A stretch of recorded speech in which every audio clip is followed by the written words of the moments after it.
Hello, and welcome to another Blu-ray review.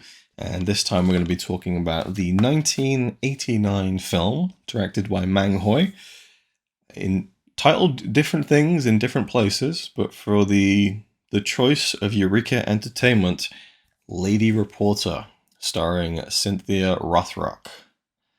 And this gorgeous slipcover, which is just cool as shit.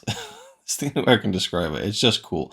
AKA the Blonde Fury. There's been a lot of discussion online about whether this should be called the Blonde Fury or Lady Reporter. And I think people just think the Blonde Fury sounds cooler. But we'll talk about that in just a little bit. So, this film, I was really looking forward to because I'd seen Cynthia in Yes, Madam with Michelle Yeoh, also available from Eureka. And I really enjoyed it. I thought she was a really great martial artist, just a kick-ass character. The character itself may be a bit thin as far as the development and just who the character was. Just a police officer from the UK who kicked ass. That's pretty much it. And in this film, maybe she doesn't fare really too much better in terms of like deep character development. But she is notable in this film for being not only the first woman, I guess, but the first Westerner to be top billed in a Hong Kong movie. That was kind of a big deal. And she became very popular in Hong Kong and Asia through films like Yes, Madam, Righting Wrongs. And, you know, she became kind of a bit of a bankable star, I guess.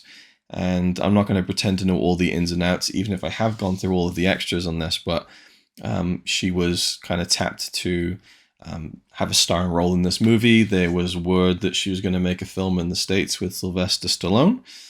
And that didn't end up happening, but that was when they decided to jump on this and put her in a kind of a starring featured role in a Hong Kong action movie.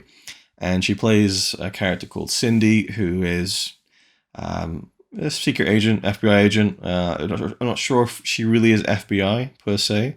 And the film, in terms of its plotting, maybe gets a bit muddled in some of those kinds of like, is she really an FBI agent? Is she just an undercover police officer? But she comes into Hong Kong. There's a counterfeit currency, kind of racket going on, and so she comes in to investigate under the guise of being a reporter. Hence the title, Lady Reporter. That kind of pretense lasts for all of about 5 minutes in the film, and then she just basically is just going around kind of vigilante style up to a point.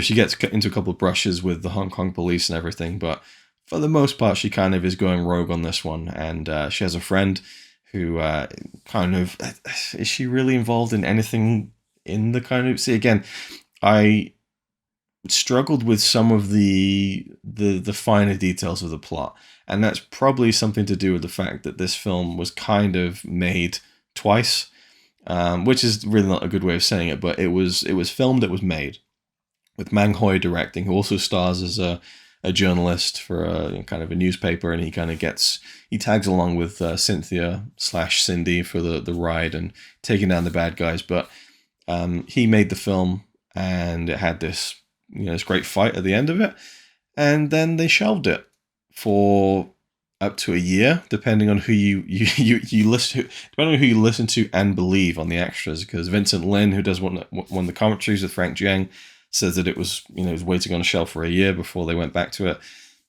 Other reports say that it was maybe just a few months or whatever. But regardless, it was made and then shelved. And then Corey Yun came in and basically reshot some stuff, moved things around, added a few big fight sequences, and the film was kind of, punched up with more action, more set pieces, and a different ending.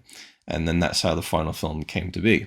And I'm really looking forward to talking about the extras when it comes to this, because there is an interview on this Blu-ray with the director that I thought was fascinating. So we'll get to that when we get to it. But there may be a reason that some of the finer details of the plot don't quite line up as well as you might like them to. And there's a whole subplot with Cindy's friend's father, who gets injected with something and then kind of goes crazy and becomes a big fan of He-Man. There's some dark humor going on with that, because they really lean into the He-Man stuff. He sat in the hospital just watching episodes of He-Man. Anyway, so there's that part of the film, which is a bit strange. But, you kind of come for the action. And I think that, some of these films, they really over deliver in terms of, like, for me, like some of the In the Line of Duty films, specifically Royal Warriors and In the Line of Duty 4 Witness. They have really good stories that I really get wrapped up in, and all that action around it just makes it for like an amazing movie. This doesn't quite have the strong story, but it does have these phenomenal fight sequences that it's kind of what I'm here for. And seeing Cynthia kick ass is just great. Seeing her dole out her signature scorpion kick, awesome. Like that's the stuff I'm here for, you know. And it delivers. There's some great set pieces and there's some great continuity errors. You know, it's just. I mean, I used to write, edit, narrate, and produce, I suppose, movie mistakes videos for a website. Did it for years. And I was kind of like, you know, the tone of it was like, you know, how dare they, you know, make this mistake? And I'm pointing out all like the big goofs and everything. Captain Jack Sparrow is ready to go off on another adventure. His crew are all set, and what? No. Now, I'm going to be honest with you. I knew about this mistake. I mean, I researched it, I found it, and I'm speaking to you through words I've written down in advance. But I still can't believe this. That clearly, plainly, certainly, openly, surely, undoubtedly, distinctly, overtly, undeniably, unmistakably, conspicuously, positively, definitely, and visibly, there is a crew member chilling out on the ship. What is he doing? Why is he there? And people get really mad not getting the joke that, of course, these errors it's just fun stuff to kind of, oh, look, there's that, you know. I used to really enjoy making those videos, and I kind of tone down the kind of, oh my god, like, this is ridiculous, you know. But regardless, I used to make top 5 movie mistakes, and I try and find the most fun kind of like cameraman in the shot or whatever. But this film, it would be impossible to pick a top 5 because it's every other scene is a movie mistake, because Cynthia Rothrock's hair changes. And I was wondering, because I watched the film, and in the first 5 minutes, I was like, hang on. Not only was her hair curly, you know, and kind of frizzy like 2 seconds ago, it's now straight and shorter and a different color. And then, of course, I listened to the commentaries. Everyone's talking about it. I watched the interview on the Blu-ray with Cynthia herself. She's talking about it. Look at the booklet. You know, the writer's talking about it. So, you know, it's very much a known thing. And there was apparently a screening of it in London where people were given whistles to kind of blow on whenever they saw a continuity error. So the whole movie was just a cacophony of whistling sounds. But yeah, her hair changes, which is down to the fact that they came back to the film after many months. And so, you know, at times her hair is fully, you know, bleach blonde. Sometimes you see the roots coming through. Sometimes it's a bit longer, a bit shorter. So, you know, that stuff you just got to live with it, basically. But it's kind of fun. It is fun to kind of go, oh, the hair's changed again, you know. So it's a very slapdash put together film in that sense. But I still think it holds together fairly well in terms of, you know, the story. And, you know, it's a nice intrigue to some of the crime that's going on. Ronnie Yu plays the villain. And he's a pretty fun kind of, you know, he doesn't quite have the cigar chomping down, but, you know, he certainly, he eats up the screen, let's put it that way. And it's quite a fun kind of final boss of a villain. And again, it's the action scenes that really is the main draw, and I think that they really deliver. There's a few bits that I thought, and I talked about this before in some of my earlier reviews of Hong Kong movies in particular, where it's the fake slow motion, where they slow down a shot after the fact, and it kind of has that stuttery effect. There's a couple of great stunts in this, and I just thought, that would look great just playing it out in full motion, or if they shot it in legit slow motion. There's a few legit slow motion shots in the film which are really effective, but yeah, there's some great fights in this. Cynthia takes such a beating, and you find out in the special features and the very good interview that she does on the disc that, you know, she was getting battered by, in particular, I'll leave that in for free. Muay Thai, I don't know how you say that. Anyway, he was a martial artist. We'll say that. And there's this great mystery that, like, everyone in the commentaries is talking about. We can't find out the name of this guy. They even asked the director Mang Hoi. He doesn't know what this guy's called, but he was this like legit martial artist. Muay Thai? I don't know how to pronounce it.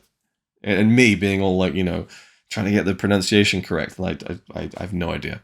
Anyway, he was like a legit fighter who was brought in, and he's badass. Like it's like it reminds you a little bit of Benny the Jet in like Wheels on Meals, and just this guy who comes in with a look, and he's legit. And when he's fighting, he looks like a fighter. And apparently, he was not pulling his punches, he was not pulling his kicks. They had to give Cynthia like metal arm guards. But then he was getting hurt, so then he had to wear metal arm guards, and so he's just this clanging going on. Obviously, they're not recording sound when they make it, but it's it's a brutal fight where Cynthia, there's a shot where she just gets kicked in the face, and there's a lot of doubling, which you can kind of tell, especially on Blu-ray. But it's I think it's just that fight scene was awesome, and there's a lot of great kind of bigger pieces like the bamboo sequence where they're fighting on the outside of this building and people are flying off and landing in the bamboo. It's some pretty heavy stuff, and you really feel the urgency of the height and kind of all these people fighting in this kind of precarious situation, which is fairly well mirrored in the final set piece, which is this warehouse with this big netting. And it's some rough stuff. And apparently one of the stuntmen was actually paralyzed, permanently, because they fell on this netting, and, these people dislocating their ankles and shit. Like, it looks cool. And at a point, you kind of think, oh, well, falling on that would be kind of, wouldn't hurt too much. But if you're falling from a certain height on one of those, like, nets, and your foot gets caught or your arm gets caught in the wrong position, and your body's still going down, you're going to get that yank, and you're going to pull something pretty serious, which apparently did sadly happen to one of the stuntmen. But the inventiveness of the choreography in this, they do it like no one else, and that's the stuff I really enjoy watching. And there's a lot of physical sacrifice that goes into these kinds of fight sequences. Again, talking about someone who got really seriously injured, and I just appreciate, as someone who used to do a physical kind of performance art. Actually, that's what I would call wrestling. It is performance art, and I used to do that so much. And I know intimately the feeling of throwing yourself down. I know the feeling of getting hit hard.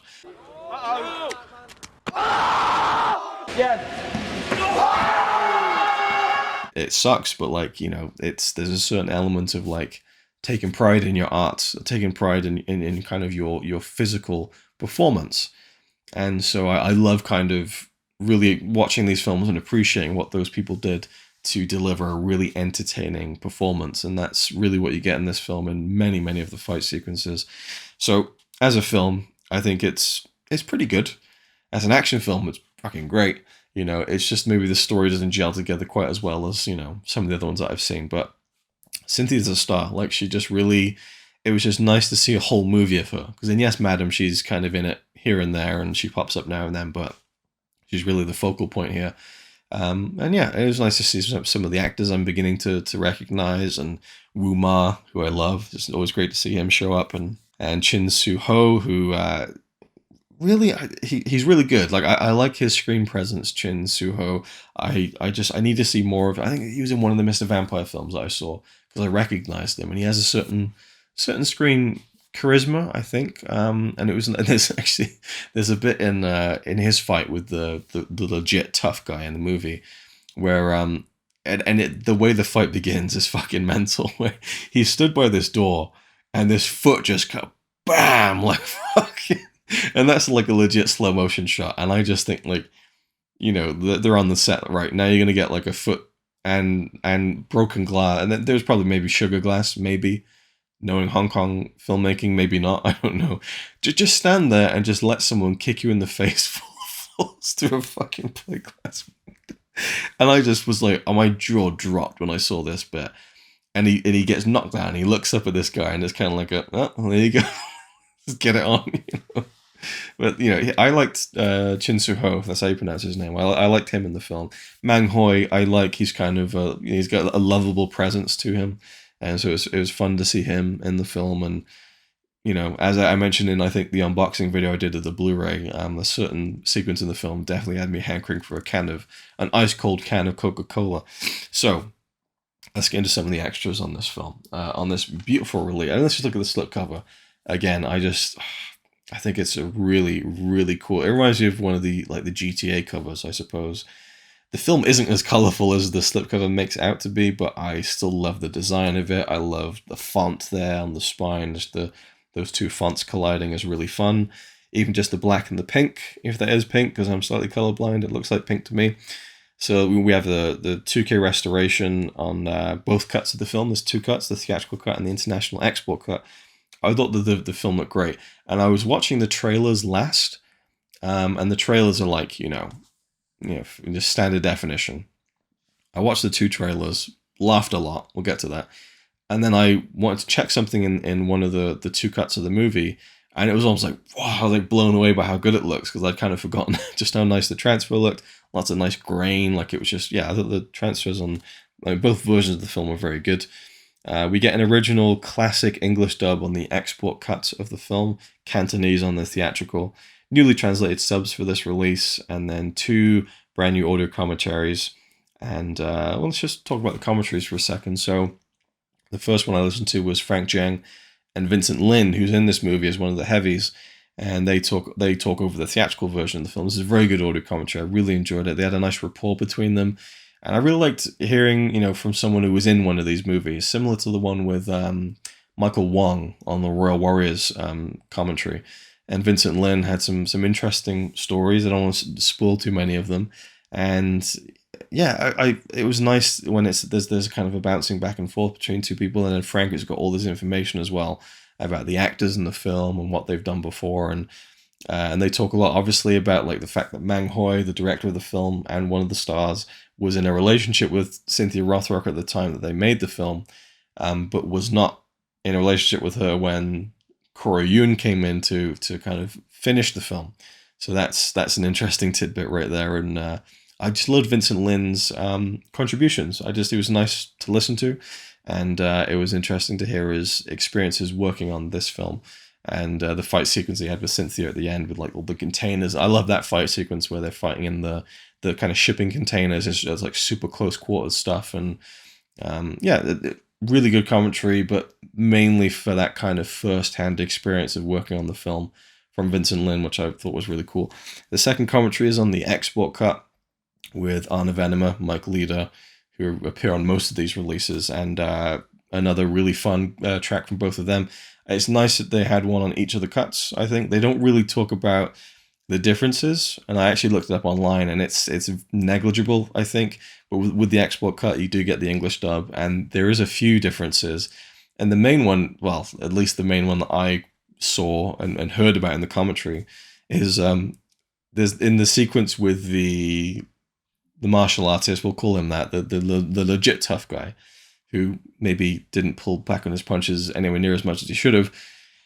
When he enters into that when he puts his foot through the glass and he kicks, Chin Soo-ho, and he falls down and he enters through the door, in the theatrical version it plays out like this. He just walks through the door and there's the establishing shot.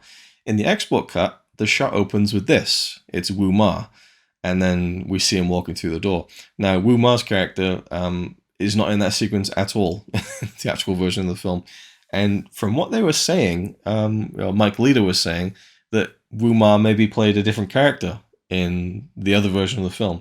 I don't know how true that is, and that would be fascinating to know, but obviously it's not. And in the booklet, the writer talks about how, the original Mang Hoi cut of the film probably doesn't exist, and, the Hong Kong film world were not even that kind of proactive about preserving the film prints of the films that they finish. But so it's very unlikely that you'd be able to kind of see that original vision. But that was just an interesting oddity where you just see Wu Ma just for this split second in the export cut, just lying there passed out for whatever reason. Also, that big bulk of the fight scenes in that kind of warehouse is apparently the warehouse from Dragons Forever, and I thought I recognized something about it. I was like, I've been here before. There was just something about it. And then when they said in both commentaries that this was from the Dragons Forever set, and they kind of just barely redressed it, I was like, that makes a lot of sense. So yeah, another really good commentary from them. I enjoy hearing their thoughts on the film, and then also just that's where this is in Hong Kong, and all that kind of stuff, and more reminiscing about the old airport, which seems to be a common thread on any of the modern set, kind of present day, Hong Kong movies that they do commentaries on. They kind of lament the old airport. I think even Frank Zhang does as well. But it was very fun as always, but also informative, and And again, I feel like I maybe talk about the commentaries too much, and kind of note down too many things to tell you, and I should be letting people just experience that for themselves. But I love them. I think they're great, valuable assets to these releases. Next, I would say we'll go to the interview with Cynthia Rothrock. So this is like a 16-minute one, if I recall correctly, and a lot of talk about this film in particular, and also like her kind of getting this leading role and how important that was and how special that was, and talking about the physical toll of some of the fight sequences and some of the safety concerns. And on top of that, if that wasn't enough, you also get scene select commentary with Cynthia and Frank Jiang, where they talk. I think they do commentary over like 19 minutes worth of like fight scenes from the film, and she kind of talks about like fighting in heels and also being pretty terrified of being put in a basket on the side of this building with all the bamboo scaffolding, and there's a hole in the middle of the basket and no safety net for some of this stuff. And so a lot of stories from Cynthia, and she's a very warm personality, and she kind of it's fun to watch her talk about these films that she made. And yeah, it's great that they got her for this release. And then there is an interview with the director Mang Hoi. This was fascinating. So the Mang Hoi interview, I remember when he did one for, I forget which one it was, Yes Madam, I think, or Royal Warriors. It must have been Yes Madam because he's in the film. But I remember thinking that he was very quiet, soft-spoken, was giving very short answers, and then he warmed up a bit more towards the end of the interview. In this one, it's kind of similar in that he doesn't have too much to say about it. He talks about the genesis of the project and so on and everything, and he kind of dances around the fact that Corey Yuen came in and kind of took over the movie. He kind of references Corey a little bit, but he's like, oh, well, Corey shot that scene, and that's it. But then, and I think Frank Jiang was conducting the interview, and he just flat out asks him, like off screen, you get kind of the questions that come up, that flash up on screen. And it's basically like, let's talk about it. And Mang Hoi's like, oh. Oh. 咁我照講啦。And I'm paraphrasing here, but he basically goes like, okay, so you want to talk about it? All right, let's talk about it. And then he just goes into it and talks about how like the film was taken away from him, and that was fascinating to me. Those kind of like, troubled production stories, and I just love how he kind of was, he's being kind of the pro by not really going into that dirt, but then he's like, oh, you want to talk about it? Let's talk about it. And he even says something to the effect of like, now you must include this. And he sets the record straight, and that was really. And also they talk about the title of the movie, that it's known as Blonde Fury, and Mang Hoi's like, I never knew that. For us it was always Lady Reporter. And so on the Blu-ray.com forums, this was brought up, and people they're so like vehement, like it's Blonde Fury, that's the true title. And they're like, well, Mang Hoi said on the Blu-ray that it's not. That for him it's Lady Reporter. Oh, well, that's just translated from subtitles from for English speakers. That might not be the case. Like, people are so like, they need it to be called the Blonde Fury, and I get it. It's a cooler title, and Lady Reporter isn't that indicative of the majority of the movie, but I don't mind it as a title, And they put a little AKA the Blonde Fury at the bottom there to kind of, I don't know if it's placating the people who love that title or just annoying them even more. But, it is what it is. Oh, also, the artwork is by Darren Wheeling on the slipcover. Very nice. Just wanted to name check that where I can. But yeah, I love the interview of Mang Hoi. I thought that was really illuminating as it came into the second half of it. Then we have trailers. The trailers, or at least the one trailer, was hilarious. So there's two trailers. One is like the Lady Reporter trailer. It says Lady Reporter on the on the screen. The other is the Blonde Fury trailer. It says Blonde Fury on the screen, right? And I just couldn't believe what I was watching when I watched this first trailer. The Lady Reporter trailer is music and all of the fight scenes. Like almost every impressive major action beat in the entire movie is just laid out throughout this entire 3 minutes. And the longer it went on, I just thought, there's nothing about the story. It's just like, here's all the good shit. And then it got to the end. It just showed the ending of the movie. It showed the truck going over the end, blowing up. I said, what the fuck? Like, I get it. It's not like people go into this like, oh, what's going to happen to the bad guy? Like, will he get blown up? Like, yeah, he's probably going to get blown up in a truck. It's not like the biggest revelation in the world. Like, I get it, but at the same time, The trailer just get like, if I was like a Hong Kong moviegoer in 1989, I saw that trailer in the cinema, I'd be like, well, that's it. We've seen the movie. You know, some really cool fight sequences. There's the select greatest hits, and the truck blows up at the end. That's probably the bad guy. The end, done. Like, you know, maybe that's why this didn't make as much money as some of the others. I don't know, but like, it was such a kind of like, you know, here's all the good bits. And some, you know, to be fair, some trailers from modern movies are also like that. I think it was The Flash that I went to see recently, and I was like, I've seen all of this in the trailers. And it's kind of my job to look at superhero movie trailers. Otherwise, I wouldn't look at them. But, you know, it's it just cracked me up. I was just dying laughing at I just thought that just was the whole movie, pretty much, you know, in a nutshell. This is the whole movie in a nutshell. And then the second trailer, the Blonde Fury trailer, actually had bits of the story and bits of like talking bits, and, you know, didn't show off everything. And so that was a bit more of a logical trailer for me, I think. And I guess I don't know whether that was the Hong Kong trailer and the international. I don't know what the details are regarding that, but in the Blonde Fury trailer, it opens with a shot of two stills of Cynthia and Stallone, and it's like the female Rambo that Stallone never found. Like, they really lean into that Stallone connection. You even see Stallone on a poster in the movie, and you also see maybe Bruce Lee in some form in the movie too. There's got little Easter eggs in that regard, but the trailers just killed me for whatever reason. The main one was the Lady Reporter trailer, we'll call it. On the inside of the Blu-ray, we have the same artwork, which no complaints from me. I know some people like the reversible stuff. And on the inside, we get an image there of Cynthia and Mang Hoi. And as well as a booklet, we get some lobby cards, which are really cool. I really like these. It's like action shots, you know, kind of, and there's a shot there, kind of just the Lady Reporter aspect of the movie that hangs around for about 27 seconds. And I really like that one where she's like kicking someone in the back of the head. It's like an action shot, kind of blurry, but there's a bit of like, you know, it's kind of dynamic. And even on the back, it looks super classy with the Golden Harvest logo, and just, again, that combination of those two fonts I really like. And then we get the booklet, which again is super colorful, really nice theme going on there with the color scheme.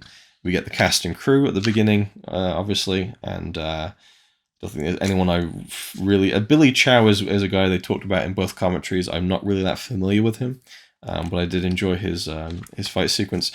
So then we have a James Oliver piece called The Deadliest Sin, Rothrock on the Rampage in Lady Reporter. Quite a mouthful. This is really good, you know, considering the fact that I've listened to 3 hours worth of commentary, you know, maybe about half an hour's worth of interviews, and then the Cynthia commentary. Like, there's a lot of stuff that I've kind of absorbed about this film. But the booklet had new things to say. And the only thing I will say with James Oliver's essays, actually, is that there's a number of footnotes in the back, and so you have to keep going back, referring back to the footnotes. I just think, just put it in parentheses. Like, I just think it's a bit, unless you're talking like a big meaty essay in a book or something. When it's a booklet, I just put it in brackets, you know.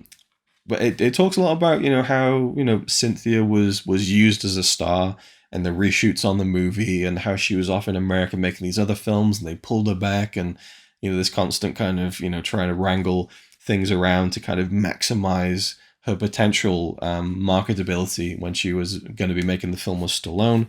And something I didn't consider as well is that she is portrayed as this really capable character, obviously, in the movie, but there's no love interest. There's no typical kind of, as you would expect with a film like this, well, let's give her a boyfriend or whatever, or a potential suitor. And even her relationship with Judy, played by Elizabeth Lee, like, you know, it's like this female friendship where they're not talking about men. So it's, you know, and it even mentions and name checks the Bechdel test in the essay. But it was a really good essay. I really enjoyed this one, actually. It was a nice kind of overall summary of some of the behind the scenes stuff relating to the film, and touched on a few things that weren't covered in the main selection of supplements. So yeah, that is Lady Reporter. I think this is a really cool release. I love the extras. I think when you can get like the director and the lead star to do interviews, it really it raises the kind of value of it. For me, as someone who really enjoys that stuff, and I like hearing the first-hand kind of accounts of making these kinds of movies, making any kinds of movies really, but when it comes to this kind of stuff that I'm really, I'm really in this Hong Kong phase right now. So it's just awesome to hear some of these stories, and yeah, packed with commentaries. What more could you want? I really just superficially just love the packaging. I just think it's such a cool looking release. And, not the best film in the world, but I really love the fight sequences, and I think Cynthia's just awesome. So, yeah, I was really, really happy with this overall. Let me know your thoughts on it down below if you've seen it, if you've got it, if you have any other Cynthia Rothrock recommendations. I do have Righting Wrongs. I have that Blu-ray, so I'm looking forward to checking that out at some point. But I will say now before I leave, because the film it gave me such a hankering for it, I'm going to now go and have an ice cold. Like, this is really, like, you can feel the condensation is on this thing. Here's your promotion for Coca-Cola. We can get focus pull on here. Come on, automatic focus. You're ruining the flow of my joke here. There we are. You can really see look at that. Look at that. Beautiful, beautiful. Ice cold. Oh, under these lights in July is not fun. So this is just, you get the nice cold relief, and then you crack open the can. Oh, that sound. There's something about that sound. Good shit. All right, thank you for watching. Hope you enjoyed, and I'll see you in the next one. That's true.